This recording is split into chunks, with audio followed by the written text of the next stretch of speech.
Hello artful friends! Today I would like to share with you Squarewave, a project that I made back in 2013 that I feel like I haven't shared very much except maybe passing in cosplayer weeks. But this is Squarewave, a life-size replica that I decided I wanted to make for AzumiCon in Oklahoma back in 2013 when I was cosplaying Roxy and KE was cosplaying Dirk. The problem that we faced was not just the entire creative process, but also expense. Back in 2013, KE and I were living in a trailer, and we had part-time jobs that were not paying a whole lot. So we wanted to keep him as cost-efficient as possible. So you're looking at him now, he's been through a few moves, he's been moved around and been through a lot, so he's a little scuffed up, but relatively he is still in good shape. He only cost us a little under $50, and that is because we wanted to keep him cost efficient, but also looking really cool.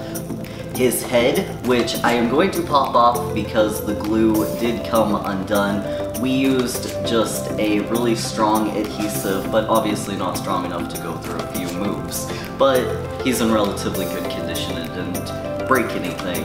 His head is actually a salad bowl, a repurposed salad bowl that we got for 10 cents. So that was not very expensive at all.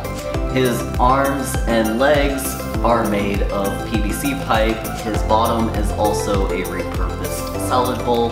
His hat is a few hats kind of spliced together that we were able to get from the dollar store, and then the little band is just a ribbon.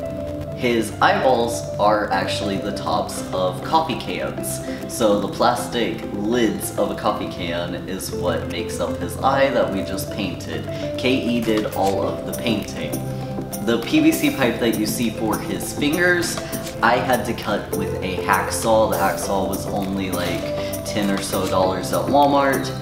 The shoes we were able to get at Walmart for around, I think maybe 10 bucks in the little voice department, and we filled those with marbles in order to even them out, and then the very top of it is just what was the sole inside of the shoe to begin with that I just placed on top.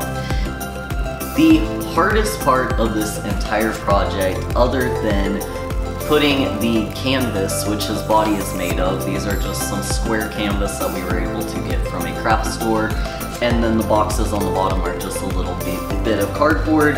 Everything is kind of duct taped and glued together, and as you can see, it's not going anywhere. His arms, even though we have to pick him up from the elbows and lift up, I will do that without his head falling off. We lift him up like this. He is pretty light. He's not the heaviest thing in the world. I'd say he's about like a little under 20 pounds. Balancing him out was pretty difficult because we had the wheels to think about, and the wheels I didn't want to just go forward. I wanted him to be able to glide and move with us as we walked around the con, so I wanted him to be agile and have some mobility to take turns and us not have to constantly try to force him and wiggle him. So the wheels are actually wheels that you would find on an office chair. And I just took those and I popped them into the bottom of the shoe, and they glide by themselves. The hardest part of this entire project was trying to get him to balance out and to roll correctly. I am not great at math, and neither was KE, so absolutely no math was used in this, even though the physics would have probably been a lot easier had we had some math experience. Instead, it took a lot of trial and error on the kitchen floor, just trying to balance him out. He fell a ton, but then once we got the perfect balance, he was balanced and he was not going to fall. Then came placing the head and trying to figure out where exactly his head should be positioned so that our balance would not also then be messed up. But I didn't want his head to be in the very middle, because if you look in canon in Homestuck, Squarewave's head is not straight in the middle of his body. It does protrude a little bit forward. So I had to work with that in the balancing. The marbles came in handy in his shoe. We added marbles, we lessened marbles, and we started to just glide his legs back and forth, wiggling it around. Eventually, obviously, it all came to be. This boy is pretty sturdy. He does not fall over very easily. I can push him and glide him as much as I need to. How we were able to get him to kind of follow behind us, he's not a car or anything like that that you would just have a joystick for. There's absolutely no robotics in this robot. So how he follows us around was just some fishing line and string. We made a little bit of a comfort handle, but we did have to wrap the fishing line around our fingers a little bit to give us a little bit more control over him. So it was just a turn of the wrist. We were able to turn him with us. On carpet, he was not that great, so we did have to kind of help him on certain carpets. At the convention carpet, he did okay, but if there was any type of lift at the door, we did have to pick him up and put him over it. So he wasn't the easiest thing to take to con, but he also was not the hardest prop that I've ever had to take to con. He didn't hit anybody. He's kind of the size of about, he comes up to here, so about the size of a 3 or 4-year-old child. So people obviously weren't going to step on him. They could see him very easily.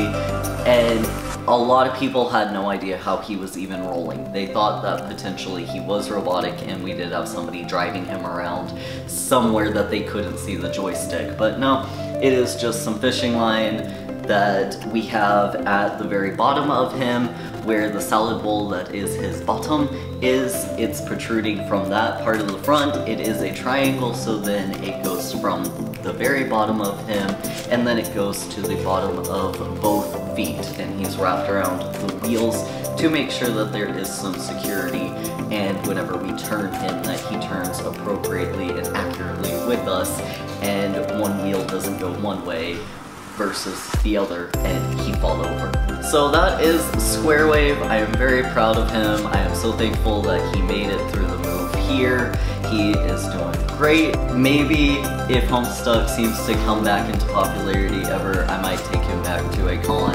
But I wanted to show him off, even though Homestuck's a dying fandom.